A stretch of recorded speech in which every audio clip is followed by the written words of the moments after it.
Pemerintah mengumumkan perkembangan terbaru kasus virus corona yang terjadi di Indonesia. Hingga 18 Maret 2020 pukul 12.00 waktu Indonesia Barat, ada 19 pasien corona yang meninggal dunia. Juru bicara pemerintah untuk penanganan kasus corona Ahmad Yuryanto menyebut kenaikan yang secara drastis disebabkan adanya masalah saat pendataan oleh rumah sakit.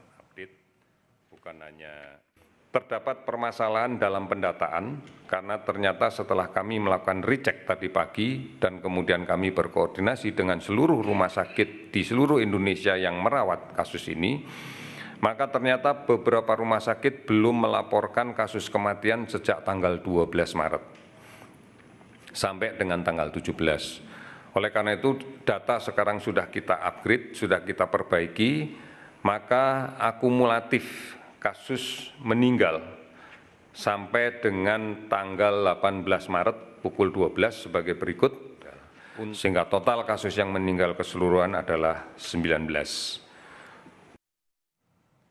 19 pasien corona yang meninggal tersebar di 7 provinsi dengan rincian sebagai berikut. Bali 1 orang meninggal, Banten 1, DKI Jakarta ada 12 orang meninggal, Jawa Barat 1 orang, Jawa Tengah 2 orang, Jawa Timur 1 orang, dan Sumatera Utara 1 orang meninggal.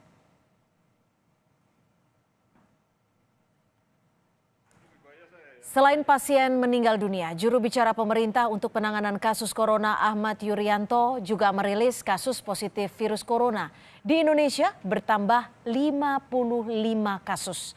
Dengan demikian hingga 18 Maret pukul 12.00 waktu Indonesia Barat, total ada 227 kasus pasien positif corona di Indonesia.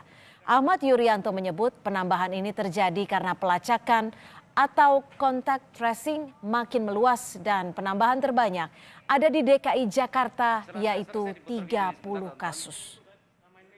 Sehingga pada periode 17 Maret pukul 12 sampai 18 Maret pukul 12 ada penambahan sebanyak 55 kasus positif.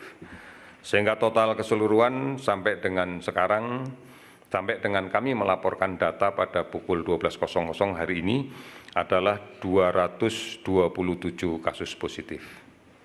Perkembangan secara keseluruhan memang pada saat ini sedang akselerasi untuk menjadi semakin naik jumlah penderita.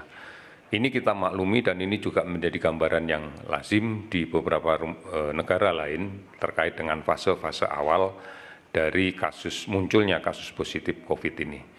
Kita akan mendapatkan gambaran yang semakin naik dan pada saatnya nanti kita prediksikan mudah-mudahan tidak terjadi terlalu panjang. Kita berharap pada setelah dilaksanakan kegiatan bersama dengan masyarakat, diharapkan pada bulan April kita sudah mulai bisa melihat hasilnya dan kita berharap bahwa ini akan sudah mulai terkendali. Tetapi saat sekarang memang betul sedang naik karena dua hal. Yang pertama bahwa kontak tracing kita lakukan secara intens sehingga kita semakin banyak menemukan kasus ini. Yang kedua adalah kesadaran dari seluruh masyarakat bahwa mereka sekarang semakin peduli. Mereka semakin peduli dan semakin mau untuk diperiksa.